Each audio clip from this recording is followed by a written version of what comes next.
Devin Haney, Ryan Garcia, the aftermath. The aftermath. Right. Let's review the week.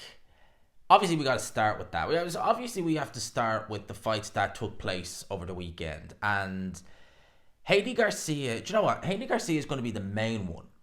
And that card itself is going to be the main one we probably talk about.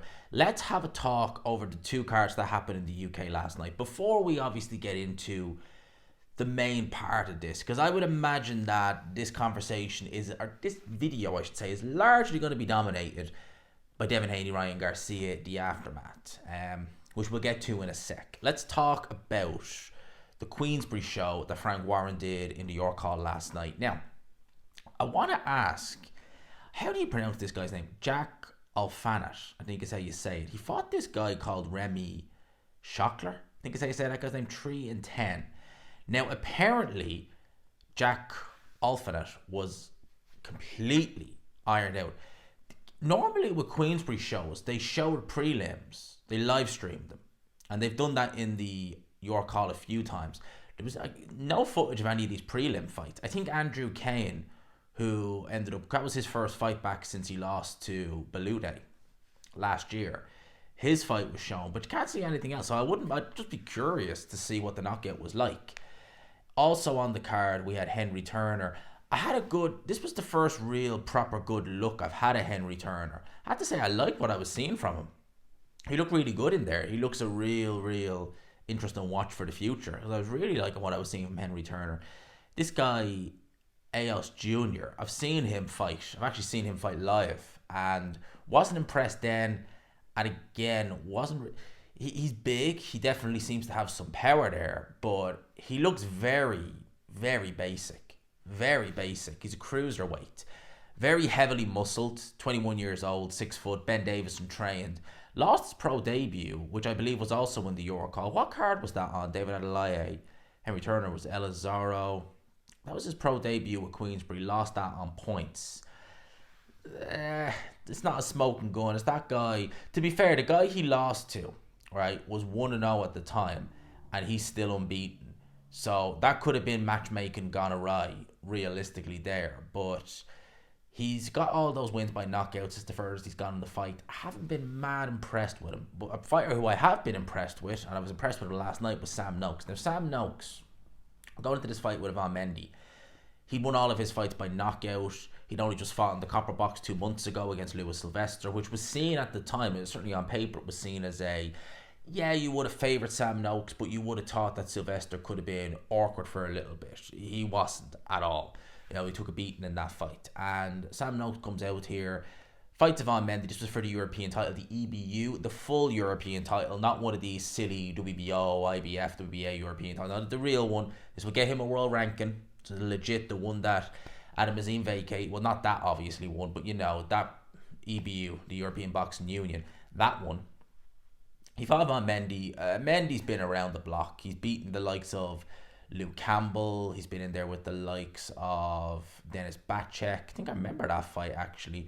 Who else has he been in there with? He's been in there with a few and never been stopped. I actually thought he fought Dallas Perez, did he not, back in the day? Maybe I'm wrong. Fought Francesco Patera. He's fighting, I think, Gary Cully soon.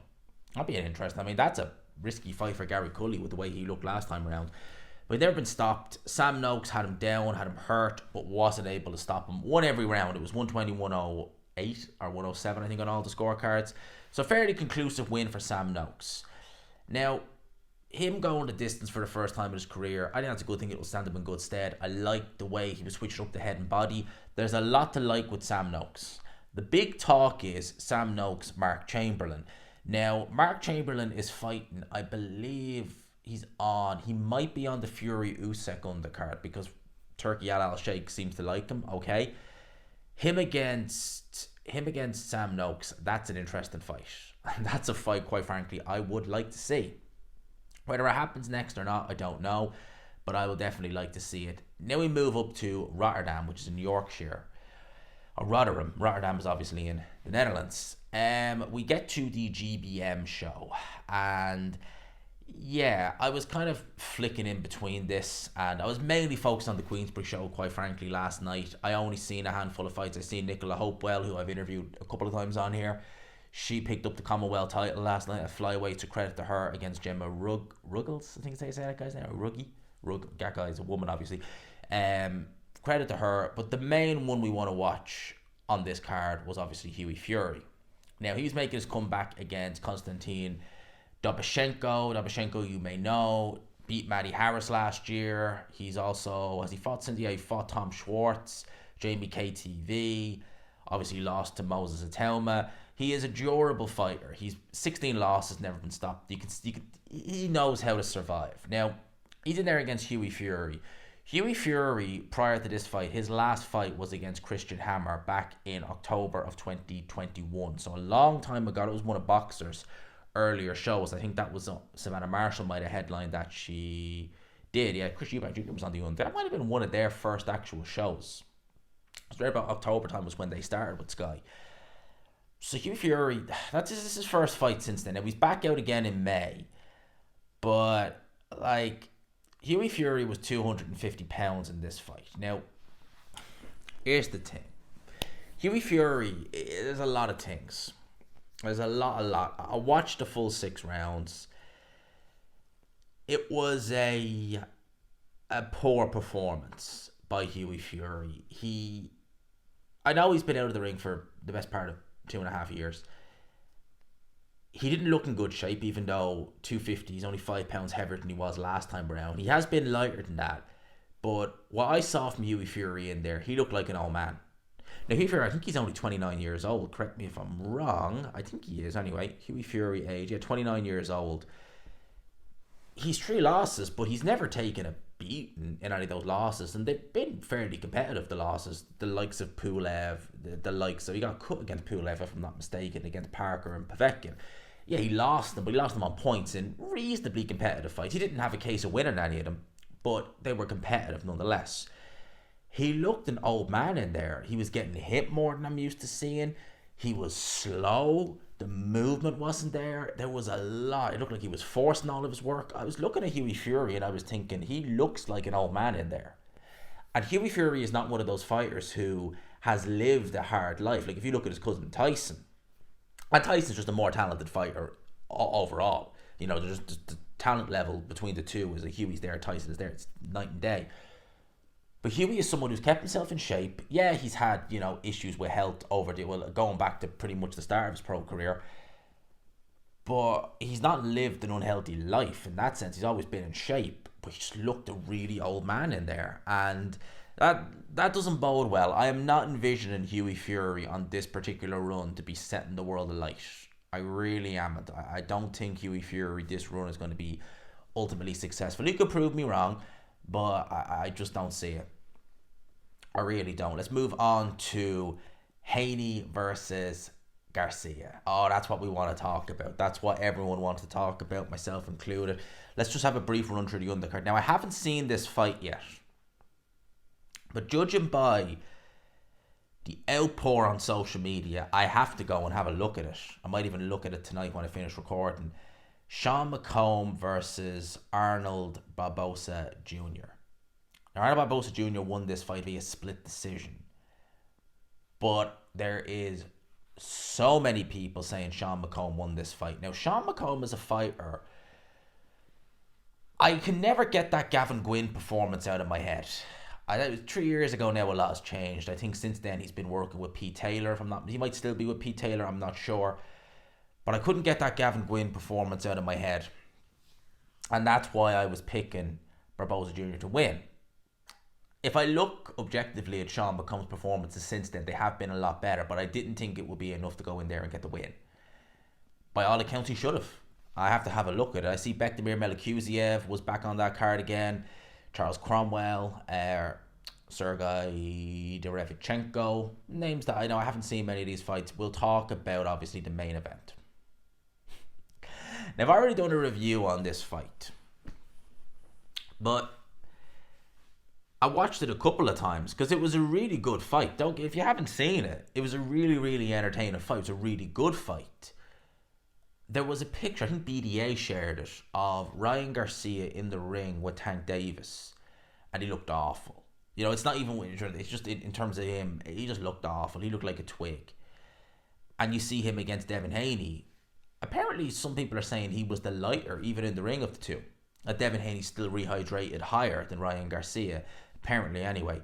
But he looked a lot better. Now, I've always said it with regards to Ryan Garcia when he talks about, Tank Davis, and he says, oh, I lost, I think it was 6 rounds, 7 rounds, but, there was this, there was that, there was a rehydration, there was this, there was that. It was like, Ryan, mate, you didn't have to agree to any of that. I don't think anyone, if that was what was on the table, I don't think many would have really begrudged you if you said, no, this just doesn't work, the catch weight, the rehydration, etc. If you couldn't make the weight, and on top of that, there's a rehydration, you really shouldn't have signed those rights away. You really shouldn't have, So with that fight, I look at it and I'm like, it's your own fault. With this fight, there was none of that. Now, he still did miss weight, which was unprofessional. It has to be. It's a very unprofessional thing to do. Before I even talk about the fight, apparently the WBC are letting Devin Haney keep the title, which, in the past, when there's been a world title fight and one of the guys has missed weight, whether it be the champion or the challenger, I was always under the impression if the champion lost, it was like a title loss. The title just becomes vacant, apparently. With the WBC and Sullivan, I've always said it, he's got main character syndrome. An absolutely cretinous human being is Mauricio. He's a horrible, horrible, horrible man. An absolute cretin is Mauricio Sullivan. I remember seeing him at the press conference last week, and he's walking in with that. Right? We're all queuing in to get in, and he walks with a real smug wave, and everyone, no one acknowledged him, and you're just like, you are an absolute something else. And with the WBC, they just make it up as they go along. That's always been the way. Well, certainly with Mauricio Sullivan. Jose Sullivan was not great, but he pales into insignificance compared to his son Mauricio Sullivan, an absolutely horrendous individual. He really is. Devin Haney keeps the title, so he is still WBC champion in spite the fact he took it out. Alright. The fight of itself, I thought going into this fight, it would be a fairly easy win for Devin Haney, that he wouldn't have too much trouble, and then seeing that Ryan Garcia didn't just miss weight, he missed it by 3 and a bit pounds, I was like, oh, well, this is a foregone conclusion. I was on Twitter, and X it's called, and a lot of people were saying, is it going to be a case of Ryan Garcia just gets himself DQ'd? And I've seen people comparing this to Lennox Lewis versus Oliver McCall, the rematch, where McCall had that mental breakdown in the ring where he started crying. And I was thinking, I probably wouldn't say disqualification, but I'm certainly not giving Ryan Garcia a sniff of a chance. And I was kind of thinking in the build-up to it, if it is trolling all this weird behaviour that Garcia's been doing, in some ways I think it's kind of backfired, because it's kind of taken public perception of this fight, which at the time when it was announced was like, oh yeah, this is going to be a good fight. It kind of like, oh, it's going to be a Devin Haney win. It's a Devin Haney win, pretty simple. On fight night, boy, did he showed that a lot of it was trolling. A lot of it. Some of it you may look at and think, there's still a few red flags there, but I would imagine the majority of it was. He performed brilliantly. I think there's a style issue there. Ryan Garcia and Devin Haney. I think that Devin Haney's always going to have a tough time with Ryan Garcia. And having watched the fight back, I speak quite highly about Harvey Dock, because I think he's a good referee. And what I like about Harvey Dock is not a quick stoppage guy, for the most part. And I am someone who, I don't like quick stoppages. Sometimes they're necessary when you can tell a fighter is completely out of it. But I like, you throwback referees like Frank Cappuccino, RIP. Any referee would have stopped Arturo Gatti on his feet against Mickey Ward in their first fight. Frank Cappuccino was an old school referee. He said, there's fighting, you can keep fighting. Harvey Dock is kind of cut from that mold. That's what I like about him. But he did a poor job in this fight. He did a very poor job in this fight. There was some knockdowns that should have been called. The point deduction for Ryan Garcia in round 7. Yes, you are not allowed to hit on the break, but it's also, for me, given the warnings. If there's warnings been given and you're still persistent with it, fair enough. If it's a first offence and the referee hasn't said anything, unless it's a major offense, like doing something completely stupid, then no. What the hell is that? So I didn't think Harvey Dock covered himself in glory. Had the referee maybe been someone else, it probably would have been even wider. I mean, it's majority. It should have been unanimous to Ryan Garcia, quite frankly. Devin Haney had his moments in the fight early on. He was winning the earlier rounds, apart from the first round. But once Ryan Garcia got through in round 6, that was pretty much it then for Devin at that point. The judge who scored that fight a draw had Devin winning the 6th round. How? You do look and you do wonder sometimes. You could not give that round to anyone other than Ryan Garcia. It's like when you watch Devin versus Loma, I think it was round 10. You cannot make a case that Devin Haney won that round under any circumstance, and yet you have a judge who just gives it. This is why I say judges should be obliged to explain their scoring, because maybe if they were scrutinised a bit more, they wouldn't. And again, the right guy won, but you look at some of those, you're just like, what the F were you watching? Like, how in God's name you scored that round for Devin Haney is beyond me. But it was a great fight. I thoroughly enjoyed it. If they do a rematch, happy days. For Devin, I really don't know. I mean, because I'm not going to write him off, of course not. But Devin is not. See, this fight is really the Ryan Garcia show, because Ryan Garcia going into this fight is a superstar, and with that win, I mean, it's just going to elevate him to new levels. Everyone knows Ryan Garcia. Whether you love him or hate him, he is a superstar. Whether you love him or hate him, that's what he is. He just elevated himself. Devin Haney needs someone like a Ryan Garcia to elevate himself, because he just doesn't draw. People don't really tend to and this wasn't a bad fight under no stretch of the imagination, but if you look at some of his other fights, the Kambosos fights and stuff like that, they've not been the most entertaining fights you'll ever see in the world. They're more for the boxing purists, the hit, not get hit, stuff like that. Devin Haney does tend to hold a lot. He held in this fight, and people don't really like that. And it's not going to garner you a lot of fans. You look at Shakur Stevenson, and you need the right dance. If he had come through this fight and won it, and it was a good, competitive, fun fight, it would have helped them. Losing it, I don't know. I really don't know.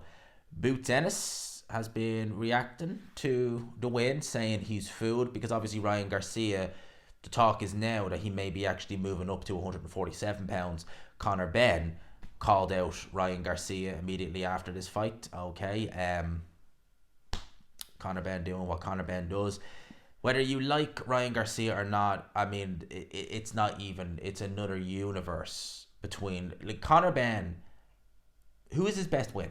Peter Dobson, an ancient Chris Algieri, an ancient Adrian Granados. What was the other guy? Chris Van Heerden. They're over the hill, and they were never that good. Like Chris Algieri was 140 pounder. He was never that good even in his prime.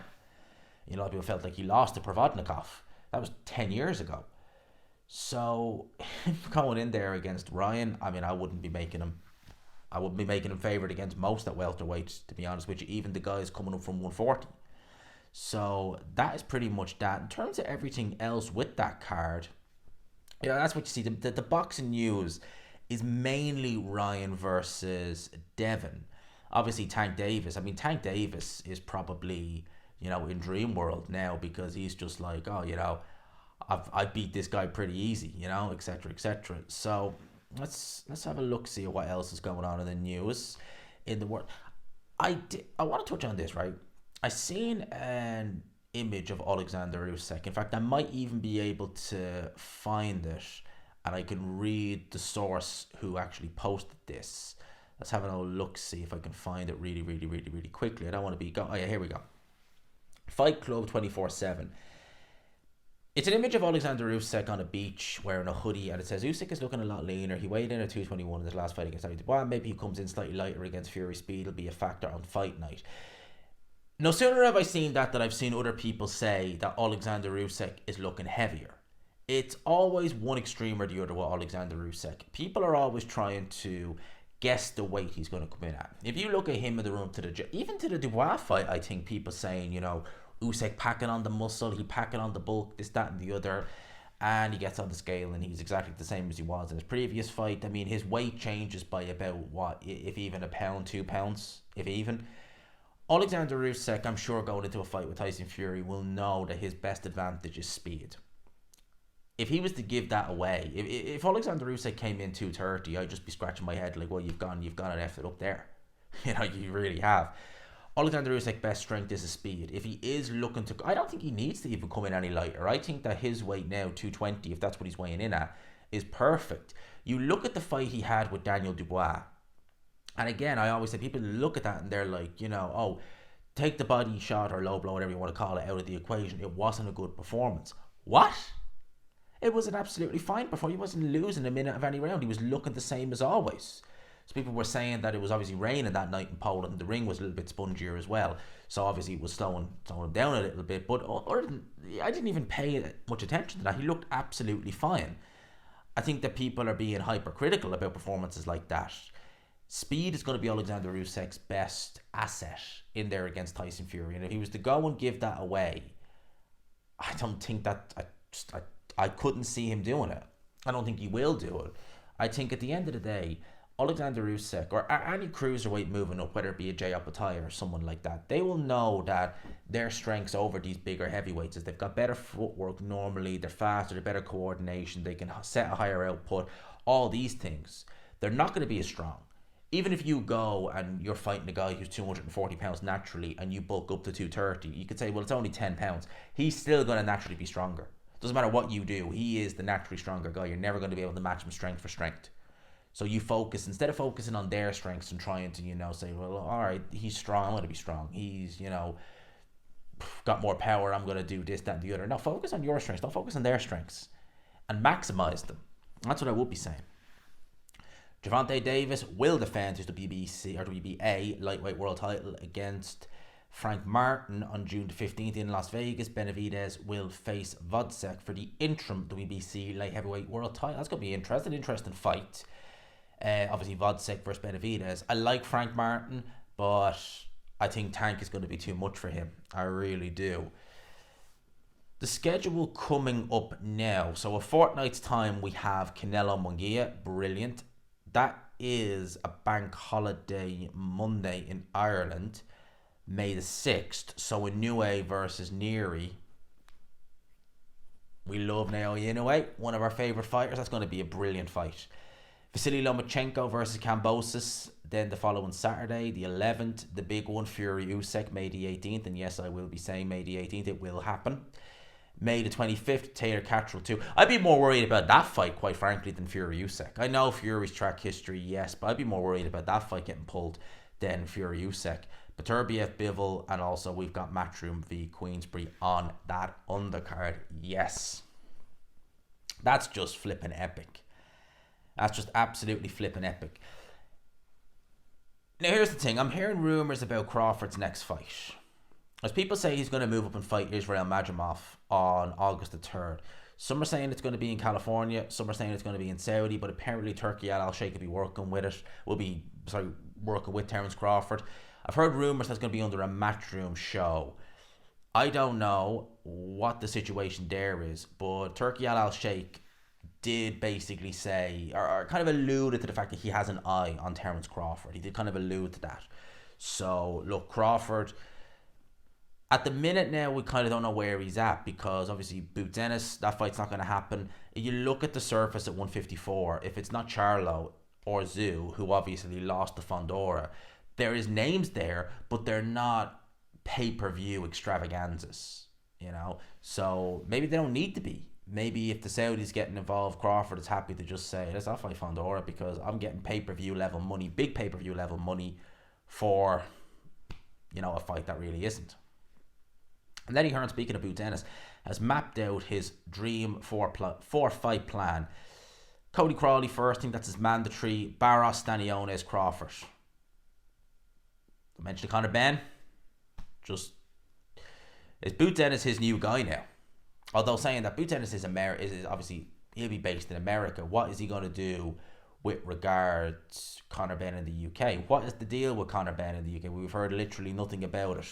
He still mentions these guys' names, but we still... is it going to be another case of we're going to have to wait another 3-4 months with this British Boxing Board Control UCAD situation before we hear something new, or what's going on? Who knows?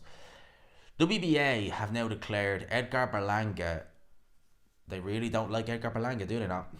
Is now mandatory for Canelo Alvarez. Would it shock me if Canelo fight Berlanga next after Munguia? No, it wouldn't. Look, Canelo would absolutely beat the living crap out of Edgar Berlanga. As I've said, I've never been impressed with Berlanga. I really haven't.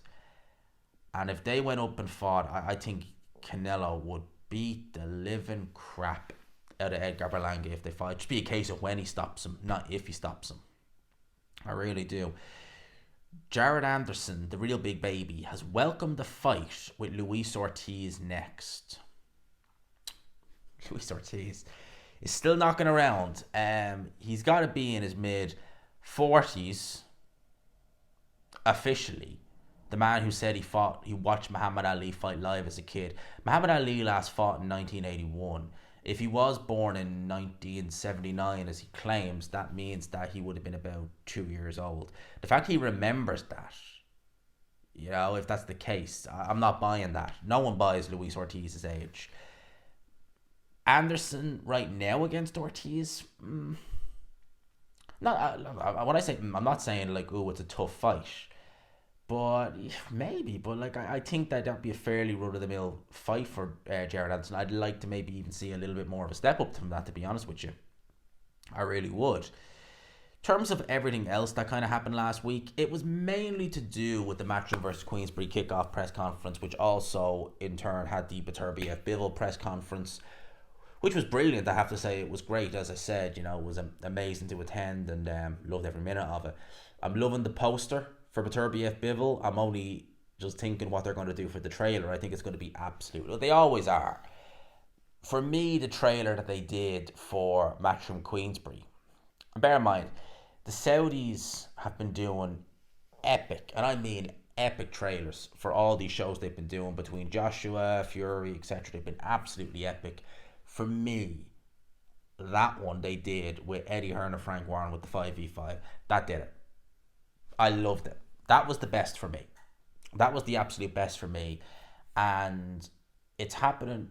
This card on June the 1st is unbelievable. Like, it really is. I look at this card and I just think, is this actually really legit happening? You got Wilder Zhang co-main, and that's a main event on any day. Like, if it was in America, they'd probably do it on pay-per-view. If Showtime were still going, they probably would do that pay-per-view. It's co-main. You've got Dubois versus Hrgovic. Again, any Queensbury could do that in the O2, no problem. And I wouldn't put it on pay-per-view, but I could understand if they did. I wouldn't say it'd be a good thing, but I could kind of understand it. Ball versus Ford, I mean, that's not a pay-per-view, but that's a main event. Easy on Matchroom and The Zone or TNT in Queensbury. Shearers versus Williams, again, main event level fight. Willie Hutchinson, Craig Richards is a main event level fight, although you would say that fight would fit well on a Joshua undercard, in the O2 or somewhere like that. So it's a brilliant card, and every fight is a main event, or certainly a big co-main event, and they're all happening on the one card. And then we have, in my opinion, one of the best fights in boxing, maybe even the best, Beterbiev Bivol. I just cannot emphasize enough how happy I am with that card. I think it's going to be flipping epic. It is going to be epic. And people saying, is it pay-per-view? Of course it's pay-per-view worthy. Yeah, of course it is pay-per-view worthy. So that's a lot of what was going on last week. Let's have an old look-see on boxing scene before we finish up here. Top-ranked president was satisfied. Heavyweight Hope Anderson banked rounds despite Mary's reluctancy to engage. That's an understatement. He really didn't want to engage in there. That was something else. Let's see, what else do we have? Noakes goes the distance, an emphatic win over Mendy. Yeah, it was a good performance by Sam Noakes, it has to be said. It really was. It was a very good performance. Again, George Kambosos predicts Devin Haney stoppage win against Ryan Garcia. Well, you and me both, Kambosos, we both got that. Well, I didn't think he'd stop. I thought he'd win it on points, but we both got that one well and truly wrong. Hughie Fury ready for a fresh start against Dobchenko. He definitely didn't look fresh in there. Certainly not. What else is there? David Morrell reportedly set to face. Oh yeah, Calzaz, I think is how you say that guy's name. I think he fought Beterbiev a couple of years ago. I like Dave Morrell. I think he is vicious, flippin' vicious. Good God, vicious. Buddy McGirt, Haney versus Garcia should not be taking place. Should not be taking place. We all have egg on our face. As I just honestly, I woke up this morning and I just remember looking, thinking, what the hell is that? I didn't, and as soon as I seen one of the thumbnails of Ryan, turning basically, Devin Haney's face into pulp, I was like, what the hell has just happened? What the F has just happened? Never mind the F1 race that's going to be happening soon. What the F just happened in the boxing? That's how I was like, I couldn't believe it. There really isn't anything else. It's mainly just been Haney Garcia, which I'm sure there's more that we can discuss on Haney Garcia. I'm sure there's more we will discuss, but for now I will leave it there. Try and get this out first thing in the morning. I hope you enjoyed it, people. If you could, smash the like button, hit subscribe, of course, as always, if you haven't already. We actually just passed 17,500 subscribers today. This morning, actually, passed it this morning. We're now on 17,527. So we're at 27 subscribers in a couple of hours. Not too shabby. Less than 2,500 away from 20k. I'd love to get it by the end of the summer, and then so on and so forth. So, because obviously, like with the move coming, and I actually viewed flats last week. I didn't tell you, I actually viewed flats last week, and went well. We're not quite there yet, but we're getting there. So this week is going to be a big week as well for me with regards to that, because I want to get the ball rolling like that as quick as I can, So big week ahead this week. Getting there where we are with YouTube, which is going great. And yeah, I hope yous all listen to this video have a great week. I hope you have a great Monday, Tuesday, etc. all the rest of the week. Hope someone gets good news, myself included. I'm really hoping I get some good news this week. And I will leave it there. People, appreciate it. Much respect, much love as always. Smash the like button on the way in or on the way out. Hit subscribe, notifications, all that good stuff. Peace.